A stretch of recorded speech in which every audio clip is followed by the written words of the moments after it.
Welcome to Ambitious Tech Mamas, a podcast for moms who are making big moves at work and at home. Here, we keep it real about careers, relationships, and the beautiful, messy balance of motherhood. This is your space to be authentic, to feel seen, and to remind yourself that grace is just as important as ambition. You are not alone, so let's navigate this journey together. All right, well, we are on episode 13, and we have got an amazing guest with us today, and we are very excited. Do you want to talk a little bit about who our guest is, Naisha? Yes. She is someone who is super special to me. She is a safe space for me. She is also my line sister, Delta Sigma Theta Sorority Incorporated. Oh, look at that. But yes, she's a truly amazing person, and I feel honored to be able to have this conversation with her right now. And so, yeah, we're going to just jump right into it. So, Joe, I'm going to let you introduce yourself. All right. I'm like, I should have brought some tissues. Oh. So, yes, I go by Joe. Jovonia is how you say my first name. But it is truly a pleasure and blessing to be here. I have heard of Tech Mamas and been watching on the peripheral. I'm like, oh, I get to be here today. Yes. Okay. And for me, it's, it's been a journey. If you hear Twain come out, I'm from St. Louis, so I am not a Northwesterner, even though I've been here for a long time. Okay.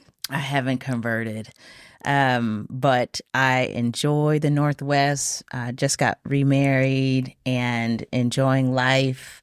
And I have a big Doberman that thinks she's a lap dog. So that's my fur baby.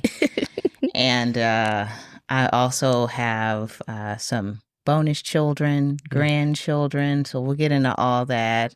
And my background, it's a little mix of everything. Yeah. Grew up in the engineering world and also had a chance to get into program management, business, product development, and work at some of the big names, great companies.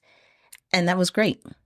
And needed a pause. Yeah. So I just started my own business consulting and leadership coaching practice. That's awesome. Lift and Life Coaching. So yeah, we just opened our doors. Yay. There we go. Well, we'll hear a little bit about that in the coming minutes as well. I love it. Yeah. We have a section, where we do glow and grows. All right. And your glow is your highlight. What was your highlight? And your grow is something that was just a little tough, rough, trying to figure it out for the week. So yeah, those are our glows and grows. So, And glow for the week or glow? Glow for the week, yeah. usually. Yeah. Right, Something that's a little bit more recent. Okay. Yeah. Okay. but We're not going to count if it's like a week and a half. Go, well, Joe.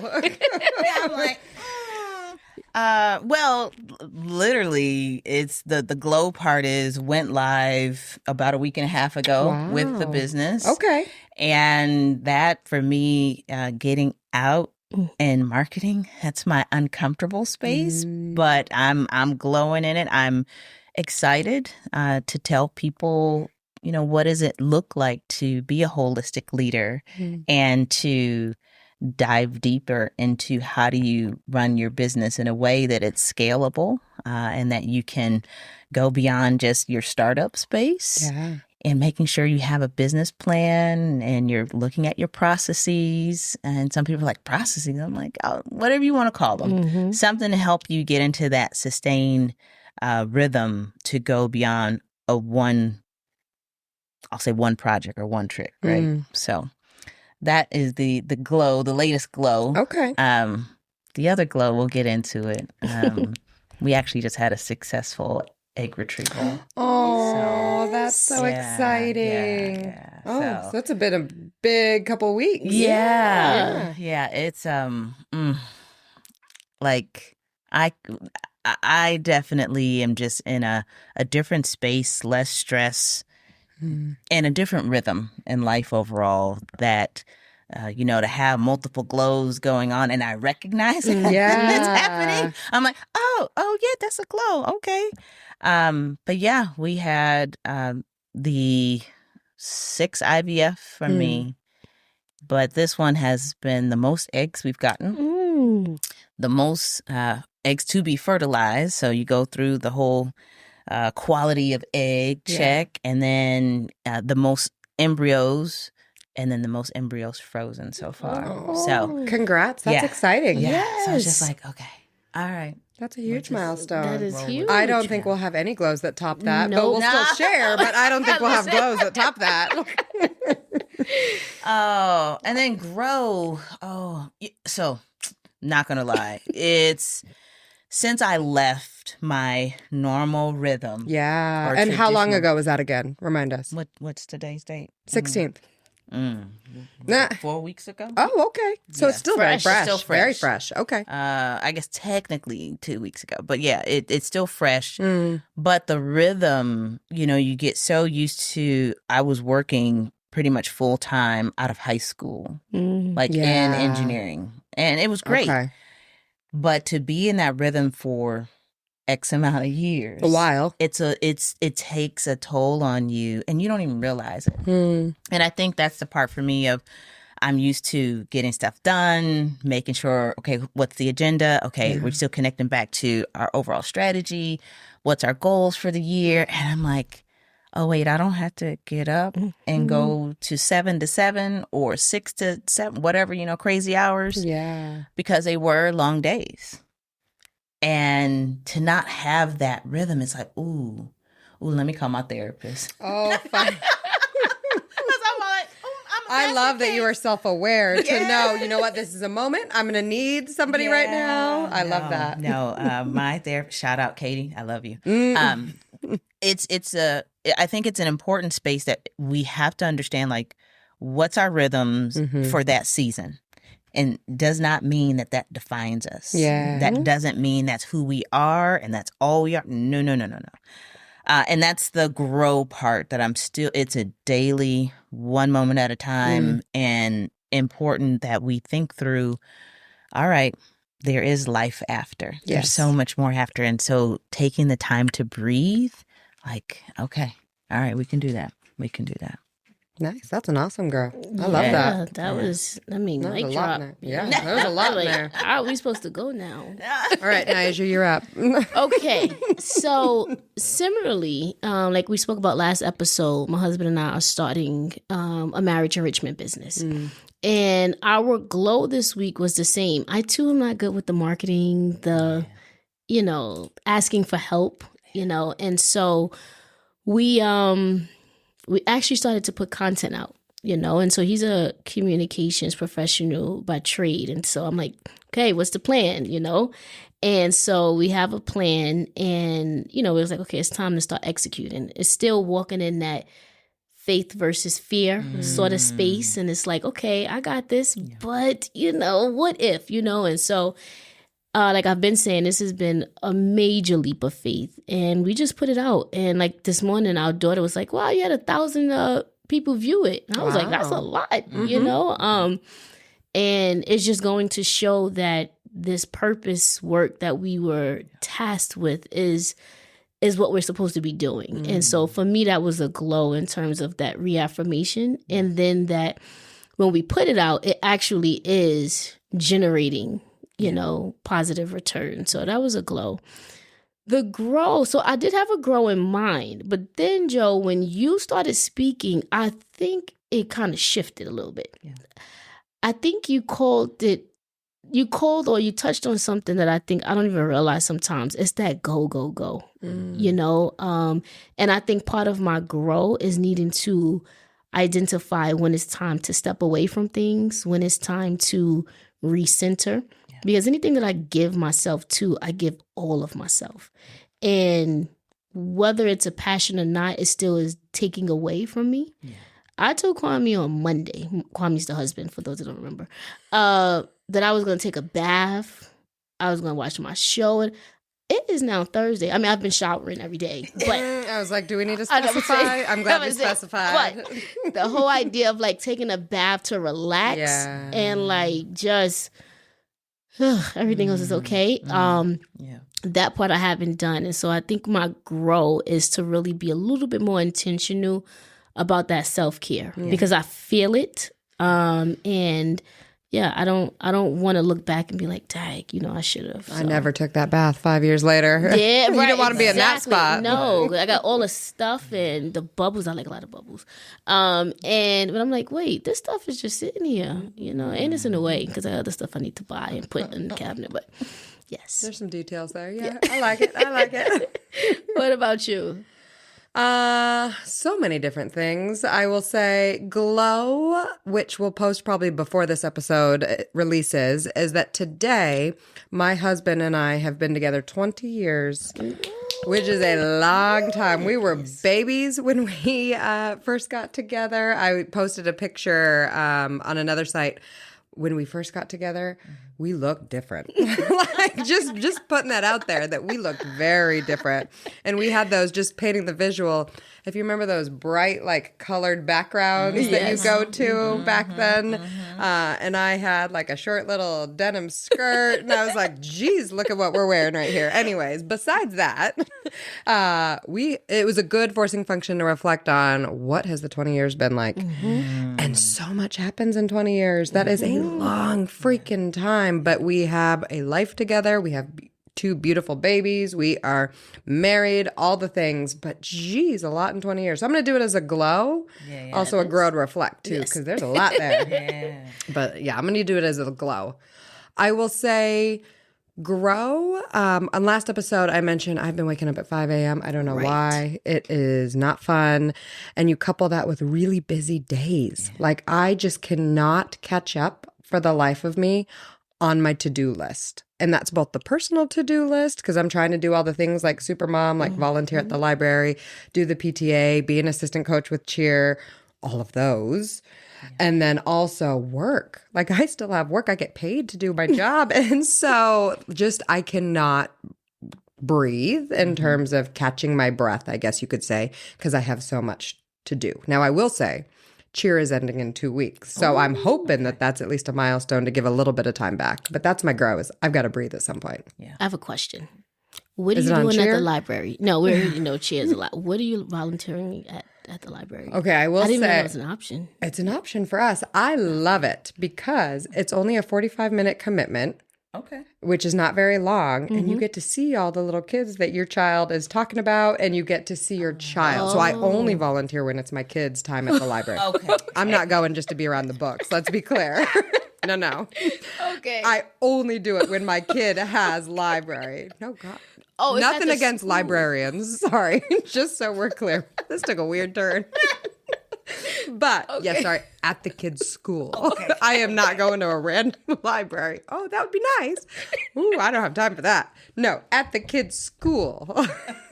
And then I see my kid in the middle of the day. I get to give her a hug. Okay. And then I get to see all the little kids, Johnny and whoever these people are that she's talking about, and like see them in person. Okay. No, did you think I was going to a random library? I was like, oh, she No. Dewey Decimal System.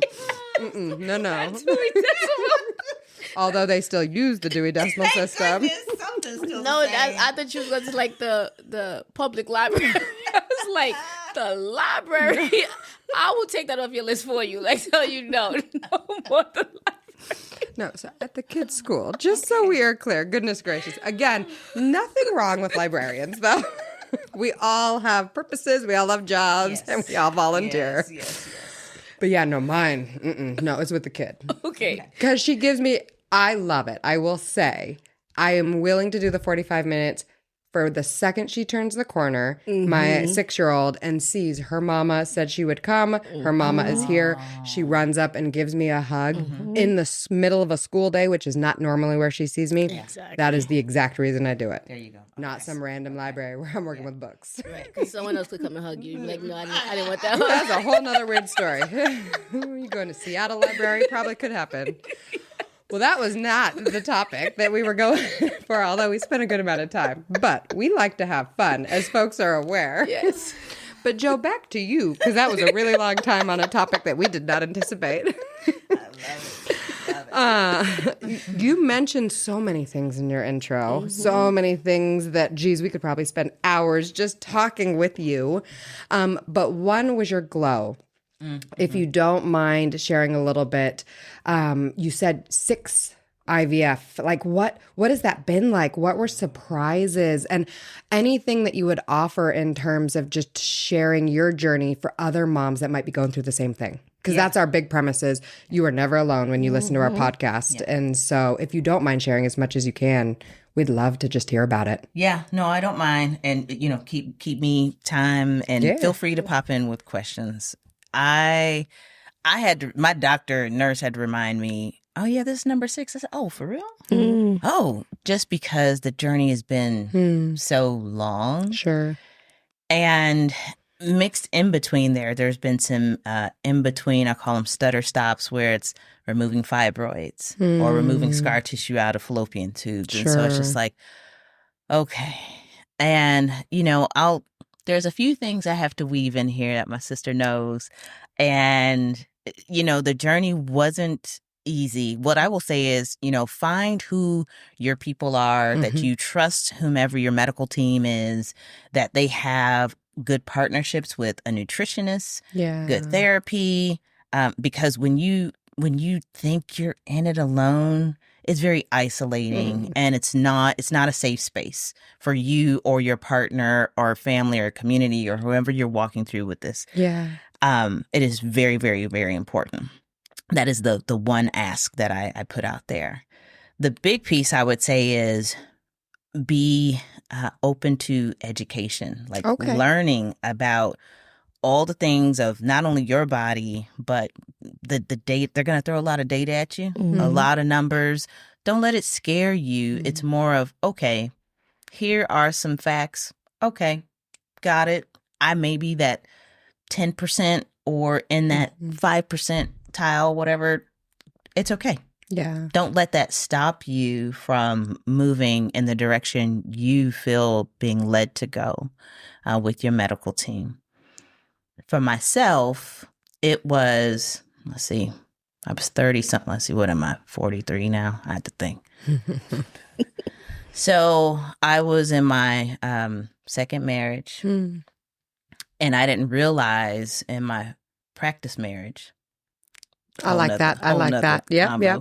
My practice marriage that I had fibroids, and there were a lot of them, like tennis-sized balls. And so that was a lot of pain and didn't know what was going on. And that's how I met my fertility specialist, because my OBGYN, she was like, I could remove these, but I want to make sure that you can still have children. And so that's how I met. At the time, they were called Seattle Reproductive Medicine. They're now called Pinnacle.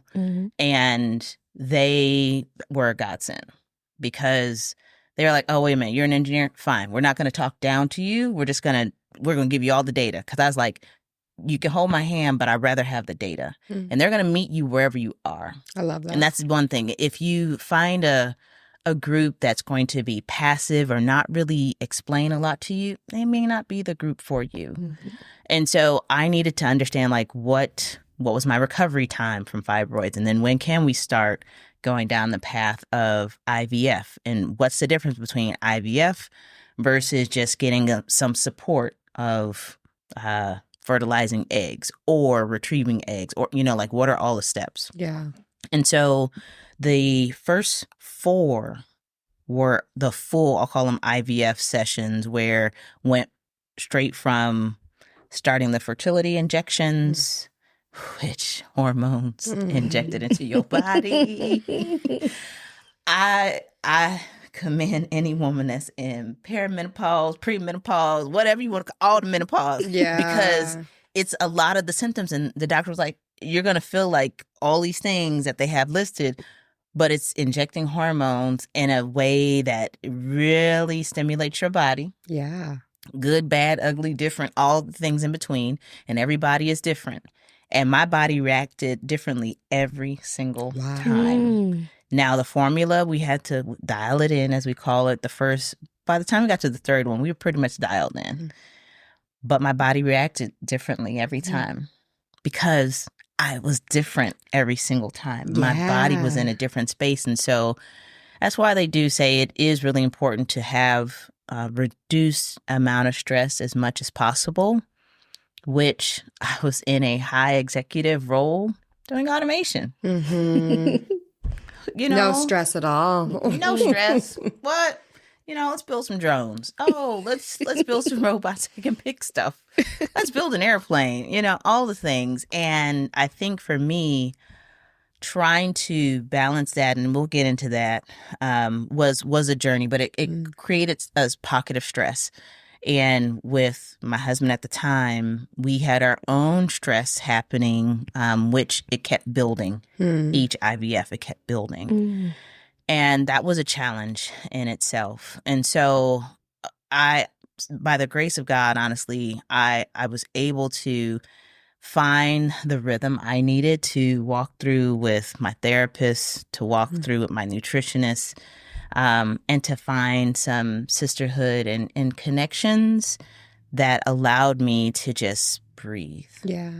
I think the other piece I will say, having the connections to just keep you balanced. But the other piece I would say is when the news comes, it's not if. Please don't go into this, and the doctors will talk to you. Just because you do it one time does not mean that it will be successful. It may be great. And just because you do it 2 times, 3 times, 4 times, you may or may not be successful, depending on where you are in your body, your age, whatever it might be. Like, I still produce a lot of eggs. We had to work on the quality, and I learned a lot about eggs. And I'm like, oh, wow, the shape, no, is it translucent? What's the color? Is it milky? What's going on? So all the things, you just start to learn what's happening with your body and being more in tune with your body, which I really do think holistic being, like checking in with yourself physically, mentally, emotionally, spiritually, is so critical. That when your stopping point is, because you may not really physically be able to make it to 6 or 2 or whatever it might be. Just make sure you're being real with yourself and listen and be in a space where you're in tune with what should happen next versus what the doctors are telling you or versus what only your partner is telling you. So by the time we got to number 4, let's see, that was 2020. What is this, 25? We're 2025, yep. Okay, so that was April 2024. It wasn't successful. I went on a little sabbatical / leadership retreat into Italy with a coach, a couple coaches, and they were amazing to help me reset. And reset in many ways that, I'm running on multiple cylinders at work, multiple cylinders at home, and then multiple cylinders, in my own journey, health journey. And that for me, it was a sign of this is too much. I don't have 200% to give. You only get 100% in the day, 24 hours. What do you do with it? And sometimes as women, we think we can take on more of other people's things versus tapping into what we need for ourselves. And made some decisions that turned out to be the right decisions, and having conversations and making sure my partner and I were on the same page. Yeah. And we weren't. We both knew I wanted children, or at least the opportunity to try and have children as much as possible. And he chose not to. He changed his mind, which is okay. We said, okay, let's call it before we hate each other or get to a space where we can't respect one another, we can't love each other. Because that's the thing, we loved each other, but we wanted very different things by that point in time. And we called it and went our separate ways. And I talked to my doctor, and in my mind and in his mind, my doctor's mind, he was like, okay, well, we're going to figure out how to get you a sperm donor, whatever. And I'm just like, doctor, just give me a minute. Let me breathe. Let me breathe. And he's like, well, while we're breathing, let's clear out your fallopian tubes. I'm like, oh. So I went and did that. And even in that space, and this is where I will give props to my old partner. he took me to the doctor to have the procedure because he wanted it so much for me. He's like, I still want to help you and be able to support you. And so that was one thing that I knew, okay, yep, we love each other. It's just not meant for us to be together. Yeah. And for that, it was stress relief from both of us because we're not going down a path that we both weren't on the same page. That's really important. Fast forward, I'll skip all the other stuff. We'll get to it maybe another time. But the big piece, I would say, number 5, IVF number 5, my new husband, Jesse. I love him very much. He is my Boaz. That's a different podcast. We'll get on that. That'll be the other podcast. Yes. But it was a space of, he's like, oh, is it baby time? Okay, all right. He would stand there with me, do the injections, and to make sure.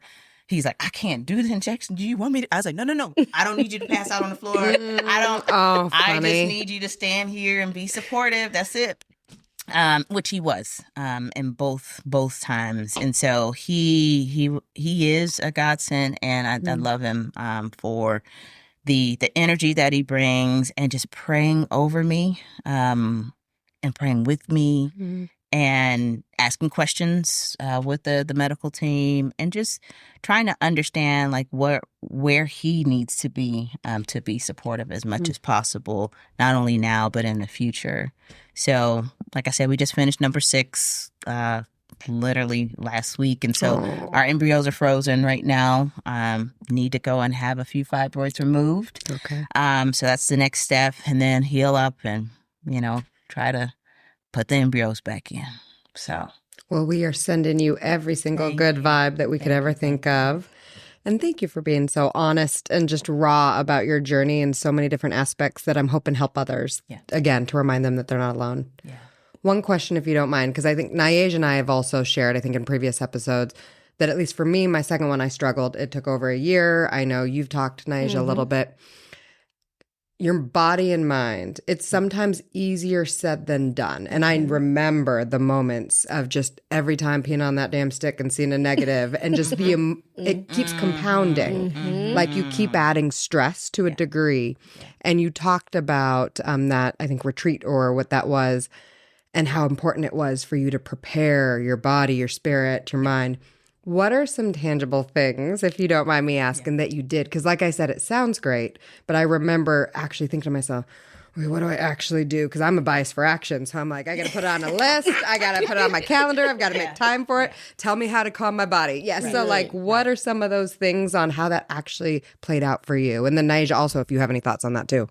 Yeah, so I'll talk about both of them. There were some unhealthy things and then healthy things. Okay. So the first round, like I said, be careful where you let your mind take you. Yeah. Thinking that, okay, everything's good. We've done everything. We've gotten to the end. And 2 weeks later after, implant, yes, it's negative and more of you start bleeding like crazy. And it's like, OMG. I get in my car. I'm screaming at the top of my lungs, driving, crying, bawling. Should not be on the road, first of all. Get back. I'm washing dishes, breaking them. Like, I'm angry. Yeah. I'm very angry. And my partner at that time, he was like, I don't know what to do. Yeah. And he just bear hugged me and until I just fell. Like, and that to me is like the unhealthy space, but it's real. So if you have to release, fine. If you need to buy yourself a punching bag or you break those dishes, you do it. And you find that this is not the end. This is not, this is just a season that it's hard. Work with your therapist to walk through, okay, talk through those emotions. What actually, what landed when you got the news and when you saw the stick or when the bleeding, like what, talk through it. It actually is powerful and healthy because you can start naming what those emotions are that you may have not felt before in such a way. And I would say that point forward, I did acupuncture, I did Pilates, yoga. What else did we do? The therapy, continue that space, walks, a lot of walks outside, even if it was raining, I didn't care. Got a dog. That was on your list. Sorry, getting a dog was part of your list. The doc was like, "You need a dog," and I was Just like, because, "I or need okay." He from the calming, stress, yeah. to help you keep it cool. But I got a puppy. Yeah, I was gonna say I'm looking at my dog over there, going, "Please don't bark." So I was like, the stress relief sometimes happens. I know, it's just like, oh. But she was what I needed. That's awesome. And then my parents actually moved from St. Louis into our house. That was tough, but then they moved into their own place and it was great, and it's been a blessing to have them just in that space, in proximity, to just walk through the journey, like not so much of in it all the way, because they've had their kids. They are, past grandkids, and at the same time, they can be there to pray and to my mother makes amazing food. My dad does too, but my mom, oh my goodness. So it's those moments where it's like, I just need some chicken noodle soup. Yeah. And mom's like, I already got it. And I'm like, oh yes. Okay, great. Thank you. And it's those spaces where intentionally check in with your body, because if you need to go get a massage, go get a massage. You need to go to the chiropractor, go to the chiropractor.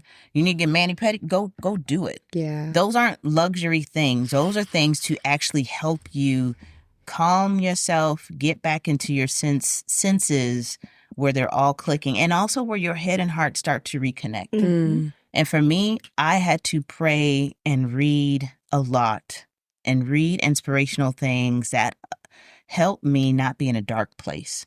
So those would be like the tangible things, and just be transparent with people where I am, so they're not like, that's not Joe, that's somebody else today. What's going on? Because I used to tell my team, if you don't see me smiling, like, check in with me, something's wrong. I And love there were that. some days that were like that. Yeah, it's like that accountability. I mean, I relate on so many levels, from the fibroids, right? Yeah. I mean, I remember when I was pregnant, they were like, the baby and the fibroid both can't fit in the uterus. Yeah. So either we're going to do the surgery or we're going to take our chances. And same thing, you have to be intentional to surround yourself with that positivity. Right. And I said, we're going to trust. Yeah. Because the risk of going in is like, we're just gonna have to trust and believe. And of course, that's where you see all the stories, babies coming out holding the fibroid. Like, I saw it all. And I think it's one of those things where it's important to, like you said, your heart and your mind, they got to meet, right, and do the work to get there. I think the other thing for me where I'm curious of is, how did you've spoken a little bit, but mentally, right? Some can think, well, I'm not a real mother if I don't, naturally conceive, right? I remember I was told, well, because you had a C-section, you didn't have to push, so that's not real motherhood. And I was like, let me just go right here. Sorry, who's saying that? Where are these people? Where are these people? This is on the East Coast. Oh, okay. Yeah, it was like, or mothers would feel, because I didn't push. That that detracts from my level of motherhood. They want to see my scar that I got under. Yeah. Listen, that's it. That recovery from a C-section is no joke, But how did you come to terms with the fact of, this may not be the traditional way, right? But this is what motherhood means to me. Yeah. And this is my path to it. Yeah. No, It's been a journey in that space too, because I've had, like, I would say, opportunities to be godmom, auntie, friends of mine having kids. So it's just like always being in a nurturing, mothering space, and that's just naturally where I've been, and I still love it. And now I'm blessed to be, I call it G mama. I have 5 grandkids. And I'm blessed through my marriage to have them. And at the same time, I'm like, okay, Lord, whatever your will is, that I I'm going through this path of IVF at this time. And if it's meant that somebody puts a baby on my front porch, okay, fine. Or whatever that looks like, adoption, whatever. Okay, then so be it. But I'm at peace at the fact that my husband and I are on the same page, and we want to go down this path together, and that we want to pour life into young people, babies and up. We want that is where our calling is, of just pouring life into young people. And to me, that is the nurturing space of what a mother does. And I'll say a mother, like not all biological mothers have that connection. Exactly. Which that's a different podcast, and people may call me out for it or whatever. You can call it what you want, but when people are there and they want to present love and connection and make sure that my sister has what she needs, or my sister has what she needs, because they are providing for their biological children at that time. I'm auntie or whatever it might be. That's mom. Yeah. Those are gifts that I feel like we've been given naturally when we tune into it. Exactly. And that's okay. If some people don't naturally tune into, that is okay. We still need you. We need you to be supportive in other ways. And I think that's where, I'm blessed to have a mom and sisters and aunts that I've just been around my whole life, that have shown me, even though you biologically may not have children right now, this is what it looks like to show up for someone to be a mom. I love that. You said it perfectly. I mean, I've been blessed to be on the receiving end of that. Quintessence has, we just got to get to Joe. I say, for those that don't know, Joe's car is my therapy when my therapist is busy. It is just so comfortable. But I still need to know what the car is. I know it has nothing to do with the car, but I'm still just curious. And like I say, it's her spirit, right? Our line sisters know if we can get to Joe, there's a prayer there that you didn't even know you needed. There's a hug there with intention. People hug you, it's like the arm is all the way out here, the body's over there, but it's like you feel the love and intentionality when you get a hug from Joe. And I think you hit on it perfectly. From you holding Ryan to just Savannah, we have babies, in our line, and there's something, even us as adults, there's a calling on you that I think you know how to lean into it. And I trust whatever it is that this journey holds for you, you got this, and you got support. Yeah. You know what I mean? You got support, it doesn't matter the time of day, and I think that for me is what I'm most excited for you. That, you're going to be all right. I'm not even worried. So sweet. I will say on a lighthearted note as well, aunties are so needed. I will say, literally within the last week, my child, again, who is 6, she asked me, she goes, I seem to have a lot of aunties. How many aunties do I actually have? And she wanted me to give her a number. And I was like, you know what? The fact that you notice that you are surrounded by all the aunties that love you and show up, more than you can count, child. Just be happy about it. But she wanted that damn tangible number. She was like, no, mommy, I need to know how many. That's funny. But it's such a big role in a child's life and a mom's life as well. It is. We need the aunties' trust. We need them. We do, because this journey is not for the weak. No. Getting them here, having them here, it is not for the weak at all. Especially when you're going to libraries and stuff like that. Random libraries. We at school. Yeah. Come on up to the There's school. a lot to it. We also have the tech piece of ours. And what's the funny story is that my husband knew you from working at the same company. He knew exactly who you were. And she was like, wow, she's successful. She's successful. That was the first thing that he said. And you talked about making, though, the decision to do something different. Yeah. What did that look like? If you don't, I'm so curious because my husband spoke very highly of you. He's like, yeah, she probably had to sign up on a doc to get me X, Y, and Z. Like, I don't think you understand. Like, she was an executive. And yeah, and I genuinely mean that when he said he thought highly of you. And now I love you found something that's probably more passionate. I don't know what it is. What's the reason? But I'm just going to poke. Like, Yeah. what did that look like for you? And I'm going to jump into, for you to pin to that, because of the level, the company, the esteem of it all. How did you not be defined by all of that Yeah, that's a good one too. to say, you know what, this is what I need for me? Yes. Yeah, we want to hear both. No pressure. Well, so I have loved my journey, and I am excited for what is to come. Yeah. And I will say, I'll be honest, I didn't think I was going to go into executive space when I first started, like executive parts of engineering. I didn't think about that when I got into school. I loved engineering. Yeah. I loved solving problems. I loved designing things and making sure people had what they needed to get stuff done. Yeah.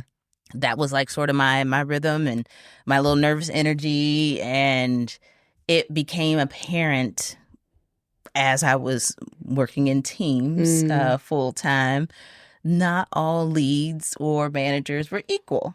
Mm-hmm. And so it was like, okay. And that sort of gave me the nudge to find out more of what does it mean to be a leader of people. Yeah. Because I think we all are leaders in some form or fashion of the things that we're passionate of or in our communities. And so different podcasts, we'll talk through that. But the piece I think for me that was important was I still love solving problems, even though I got into a management space and managing of tasks, people, etc. And continued to move up and got into executive roles. I still love solving problems, working with people and leading in a space that was, yes, different level. Yeah. But for me, I stayed grounded in a space where I had to keep head and heart connected and understand this job cannot define who I am. Love because it can be gone in a second. I could be gone in a second. What is the legacy that I'm leaving, not for me, but that it's better for the team, the company, the community for when I leave it versus when I'm there. And so that's the mindset that my parents ingrained in me, other leaders, other wonderful leaders ingrained in me of this journey is not about yourself. Yeah. You can't get into leadership spaces to be on a platform to be selfish. It is to be selfless. Yeah. And in a lot of spaces, you won't get thanks. You won't get the credit when it's due. Yeah. And you don't do it for that. If you are, you're in the wrong business. It won't last for forever. So I had that mindset.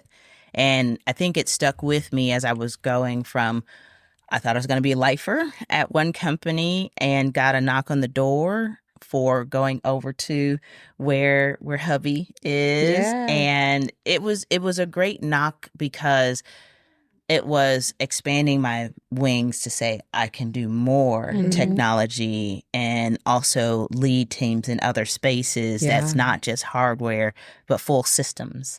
And that for me was exciting and nerve-wracking at the same time.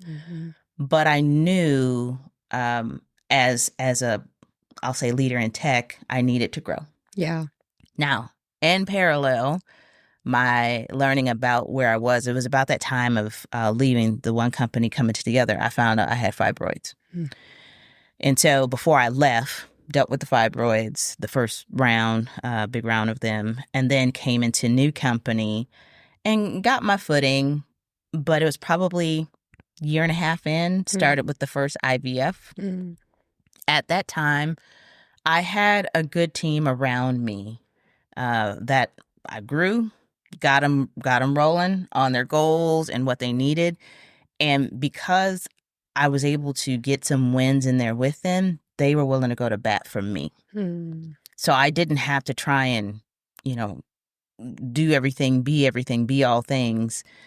while I'm trying to go through this process. Yeah. So I think it was critical to have support at work. And so for me, it took a lot of vulnerability, but that wasn't scary for me. I wanted others to understand, male and female, or however they identify, that just because I'm going through this journey is I'm not alone. There may be somebody else going through this that they need to hear what's going on. And so I took a little mini break, and I kept my team up to speed of what was going on and let them know that it wasn't successful the first time. But a lot of prayers and thoughts came in from the team, and they were rooting for me. And so it was just like, okay, all right. Now, fast forward, moved into a few other roles, few more IVFs on the journey. But the piece for me, I learned very quickly, not all managers are leaders. I'll give a quick story. The space where I'll say got into a role, was doing really well, and working with my team, expanded. We're doing something that we had not done before on the automation side, developing systems for a part of the company that for things that you and I need, like groceries, item everyday essentials. How do we make sure your eggs don't get crushed while it's trying to go through the system or this process? Well, all of those things come into what algorithms need to be in place to make sure we know how to softly land these items into the package where it needs to be. All of that. Well, that takes a lot of work across lots of engineering teams. And for me, it was, well, that team on the other side is run with another leader. I'll put an air quotes there. I don't need, I can integrate or connect with them, and they don't have to be managed by me. That's okay. Well, let's at least figure out how do we have the right processes or procedures so that we have the right landing point. I'll call them mechanisms or whatever, the right landing point of here's what our end milestone is and our requirements line up.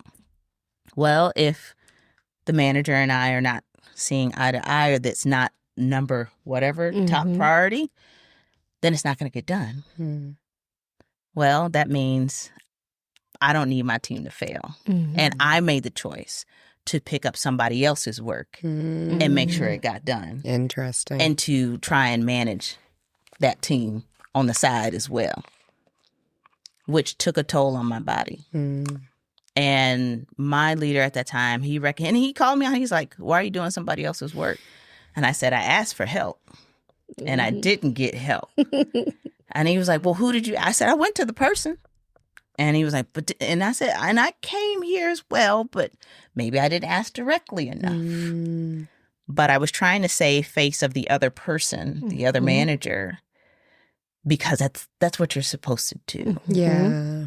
Not call them out, make them look like they aren't anything. But anyway, I chose to take the high road, and it cost me more work, more than 100% in a day.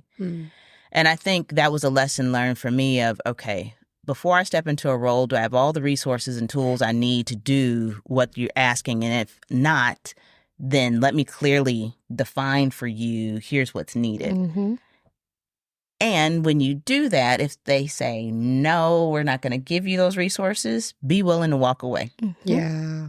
Be willing to walk away, because that lets you know you're not going to be successful. You're going to struggle, or, try to climb out of this space while you're in it. And you may break down, which I had lots of panic attacks.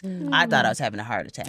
And it was like, oh no. So that last go around, I was like, no, my doctor said my blood pressure is out of control and I got to go. So I went on FMLA for 3 months and took a sabbatical, went on a trip for 2 weeks. It was the best thing I could have done to live by myself, a whole nother country, in a space where people were just beautiful, just like anyway.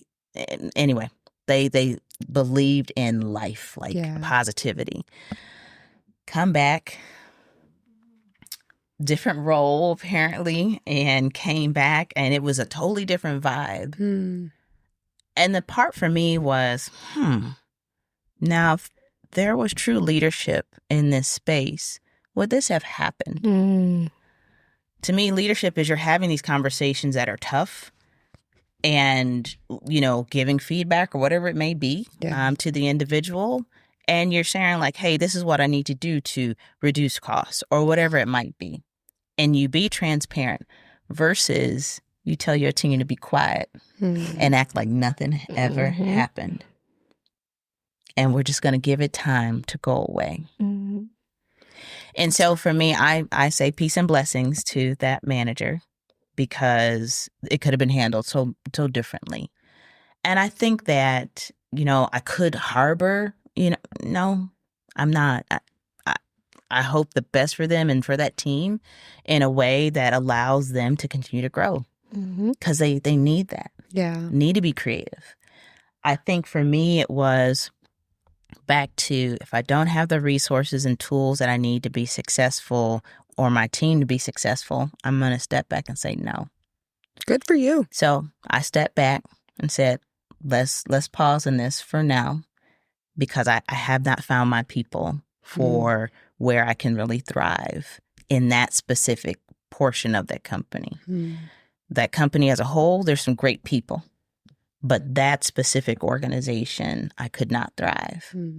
So I felt from the time that I took that FMLA that there was a calling on my life to do something different, to lead people in a different way, to let folks know that it is okay to let head and heart connect in a way that just because the data is telling your head, like, this is the best thing, this is what our customers want, allow your heart to drop in and say, is this what they need? Is this going to be lasting? Are we chasing something? Versus, did we get to the root of why it's even out here as a want or a potential need?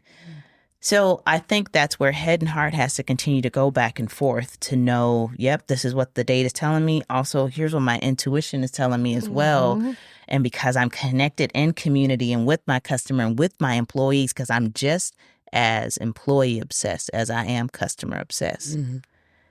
I know that all of this is connected and these are the right things for us to be able to go forward with. That is a part of my coaching and business consulting space to make sure your practices of whatever your risk management processes look like, that you are able to make those connections as a leader. And here's your tangible data artifacts that go with it and complement it. I think too, I love that what you're also speaking to on a personal side is what money can't buy. It's that peace. So, you can have, these companies provide us with a lot in many ways, but it's, am I losing who I am as a person because of it? Because of the title, the money, the benefits and things of that nature. And that's most important. And so. No, I did have to check myself to step away. It doesn't define who I am. To step away from that title does not mean I have to start all over again. I'm exactly. Like, no, I've been blessed through all of these opportunities and to see, yes, where the challenges were and where our successes were. I actually led through those. Oh, those are part of my portfolio. So guess what? Let me make sure that I help other leaders through that space and take on now this platform of CEO, owner of a company. That's a growth space in itself. And so I say to those of, even if you don't have your own company, your own business, you are a mom that was in tech, is in tech, or whatever that looks like, you are your CEO. You are your owner. You are in a space that platform that you have, that is such an opportunity and blessing to allow people to see this is what project management does look like. This is what it looks like to try and take on integration of, okay, we're at that school today. What school we at tomorrow? What football game we at today? And so you're at all these different things that don't take it lightly. These are skills that people are still trying to understand in the corporate setting. Yes. And they don't know how to, and naturally for some people, they get it. Yep. And I'm like, whew. You are steps ahead of so many others. So I just want to put that out there. So as we close on this, I think anyone who has heard this episode can see the amazingness that you are and that you bring.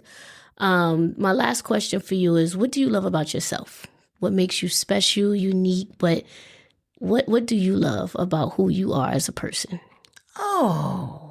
That's such a good question. I've been working on it with my kid, asking her. It's so important to be in tune with what you love about yourself. So I love that we're ending with that. I've never been asked that question. Really? No. Oh. I'm just like, oh. I love that I have both right brain, left brain. And so I am a trained vocalist. I sing jazz, gospel. Man. Oh, interesting. We're she going to can have to do sing. karaoke sometime. No, Joe could sing. No. Good to know. Good to know. Karaoke's on the list. Love it. Let's get it. Let's get it in. And then to also solve problems and also to be in community and to just be there and be present with people in a way that, no, I'm not trying to be in a, what do you call it, a religious space, but a relationship and connection in a way that allows for them to come to life. Like, that's the part of me that I've embraced that, no, it's not about me. Okay, what works through me? What blessing comes through me to be a blessing to them? And that's the part that I think I've really embraced as I've gotten older, because I fought it for a long time. Hey. And it was just like, nope, no, don't go talk to this person. Nope. Okay, and you end up talking to them anyway. And it's just like, oh, okay, thank goodness. I was obedient to release whatever they needed in that time and space. But also to know, like, I think the part that I've grown to love is my body is my body. Like, there's nothing wrong. There's nothing that I did that got it to where it is. I was like, no, this is the body I was blessed with. So we gonna rock it. You know, if that means I got to up my jean size a little bit, then Hey, okay. listen. You know, even I do weightlifting and everything. So it's like, it's not that I don't work out. It's my body is where it is, and I love it. And I had to love my hair. So it's like all these things of, this is who I am. And so I've come into a space where I'm just like, I'm grateful. I'm so grateful. I love that. I do love that. All right, we're going to switch gears. One thing we do that's completely different than anything we just talked about, very different, I'll just pause on that, is we like this or that. Okay. So, quick this or that, Halloween or Christmas? Christmas. Okay. Okay. What about you, Nyaja? It's always Christmas. Whitney Houston's Christmas album is blasting. Yeah, so it's Christmas. Okay. You know, I will say the same, although folks can see in our background, I've got Halloween everywhere. Everywhere. So sometimes I feel like it's just all holidays, at least in my household. Depending what it is, we're going to have stuff up for it. But Christmas for sure. Yes. I love that. Okay. And then the other piece that we also do, which you already plugged, but anything that you want to plug, because we love helping other women with their small-owned businesses. Anything else you just want to say about your business?